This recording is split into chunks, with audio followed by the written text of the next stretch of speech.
भारत एक महान राष्ट्र जिसकी सीमाएं चारों दिशाओं में फैली हैं, लेकिन इन्हीं सीमाओं से देश को सबसे बड़ा खतरा है अवैध अप्रवासियों से। हर साल लाखों की संख्या में घुसपैठिए भारत में प्रवेश करते हैं। इनमें सबसे ज्यादा संख्या बांग्लादेश और पाकिस्तान से आने वालों की होती है।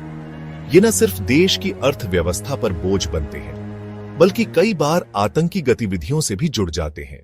इन घुसपैठियों की मौजूदगी से देश में अपराध बढ़ते हैं, सांप्रदायिक तनाव उत्पन्न होते हैं और हमारी आंतरिक सुरक्षा खतरे में पड़ जाती है। अमेरिका, दुनिया का सबसे शक्तिशाली देश, यहाँ की सरकार ने अवैध अप्रवासियों के खिलाफ सख्त कदम उठाए हैं। यह कदम देश की सुरक्षा और कानून व्यवस्था को बनाए रखने के लिए उठाए गए हैं। इन कदमों में बड़े पैमाने पर छापेमारी, गिरफ्तारी और निष्कासन शामिल है। लाखों की संख्या में बिना कागजात वालों को डिपोर्ट किया गया है। पिछले कुछ वर्षों में लगभग 10 लाख अप्रवासियों को निष्कासित किया गया है।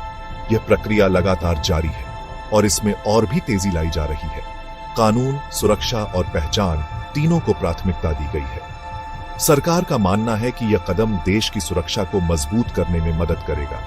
तीनों को प्राथमिकता दी गई है। इसके साथ ही सरकार ने नई नीतियां और कानून भी लागू किए हैं ताकि अवैध अप्रवासन को रोका जा सके। हम अवैध अप्रवासियों के खिलाफ सख्त कार्रवाई कर रहे हैं। यह हमारे देश की सुरक्षा के लिए आवश्यक है। राष्ट्रपति ट्रंप, उन्होंने यह भी कहा कि यह कदम देश की आर्थिक स्थिति को भी सुधारने में मदद करेगा। चाहे डोनाल्ड ट्रंप हो या जो बाइडेन, दोनों ने देश की सुरक्षा को सर्वोपरि रखते हुए अवैध अप्रवासियों के खिलाफ कड़ी कार्रवाई की है। भारत भी अब जाग चुका है। देश की सुरक्षा और संप्रभुता को बनाए रखने के लिए भारत ने कई महत्वपूर्ण कदम उठाए हैं। असम में एनआरसी लागू किया गया, जिससे लाखों अवैध नागरिकों की पहचान हुई। यह प्रक्रिया असम में 2013 में शुरू हुई और 2019 में पूरी हुई। नागरिकता संशोधन अधिनियम सीएए के जरिए भारत ने शरणार्थियों और घुसपैठियों में फर्क करना शुरू किया है। सीएए का उद्देश्य उन शरणार्थियों को नागरिकता प्रदान करना है जो धार्मिक उत्पीड़न के कारण भारत आए हैं। हाल के वर्षों में भारत ने लगभग 19 लाख अवैध प्रवासियों की पहचान कर उन्हें निष्कासित किया है। यह कदम देश की आंतरिक सुरक्षा को मजबूत करने के लिए उठाया गया है। सरकार के ये कदम केवल अवैध प्रवासियों के खिलाफ हैं, न कि किसी धर्म के नागरिकों के खिलाफ। सरकार का कहना है कि यह कदम देश की सुरक्षा और स्थिरता के लिए आवश्यक है। खुफिया एजेंसियों की रिपोर्ट के मुताबिक बांग्लादेशी और पाकिस्तानी घुसपैठिए देश की सुरक्षा के लिए गंभीर खतरा बन चुके हैं। कई आतंकी संगठनों से इनके लिंक भी सामने आए हैं। भारत सरकार ने इनके खिलाफ सख्त कार्रवाई शुरू कर दी है। प्रधानमंत्री नरेंद्र मोदी और गृह मंत्री अमित शाह ने स्पष्ट कर दिया है, भारत किसी भी घुसपैठिए को बर्दाश्त नहीं करेगा। हमारी सरकार देश की सुरक्षा के लिए प्रतिबद्ध है। अवैध घुसपैठ को रोकने के लिए हम हर संभव कदम उठाएंगे। सीमाओं पर सुरक्षा बढ़ाई जा रही है। तकनीक का इस्तेमाल हो रहा है ताकि कोई भी घुसपैठिया हमारी मातृभूमि की सीमाएं पार न कर सके। राष्ट्रीय सुरक्षा सिर्फ एक नारा नहीं, ये हर भारतीय का संकल्प है। भारत अपने भविष्य के साथ कोई समझौता नहीं करेगा।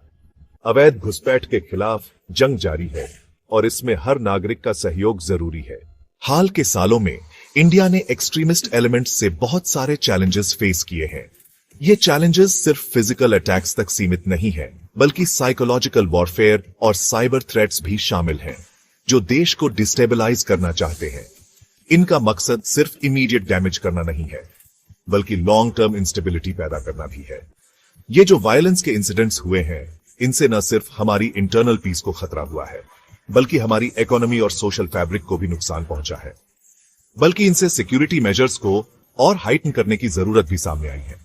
सरकार ने कई नए इनिशिएटिव्स और पॉलिसीज इंप्लीमेंट किए हैं ताकि इन थ्रेट्स का मुकाबला किया जा सके। हमारी विजिलेंट फोर्सेस दिन रात काम कर रही हैं ताकि हमारे प्यारे देश को कोई नुकसान न पहुंचे।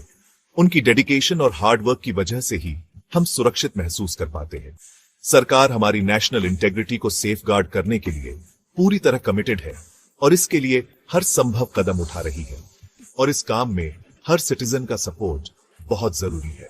जब तक हम सब मिलकर काम नहीं करेंगे, तब तक इन चैलेंजेस का सामना करना मुश्किल होगा। मिलकर हम एक सिक्योर और प्रॉस्पेरस इंडिया बना सकते हैं, जहां हर कोई सेफ और हैप्पी महसूस कर सके, जो डर और वायलेंस के साए से आजाद हो। एक ऐसा इंडिया जहां हर कोई अपने सपनों को पूरा कर सके और एक ब्राइट फ्यूचर की ओर बढ़ सके।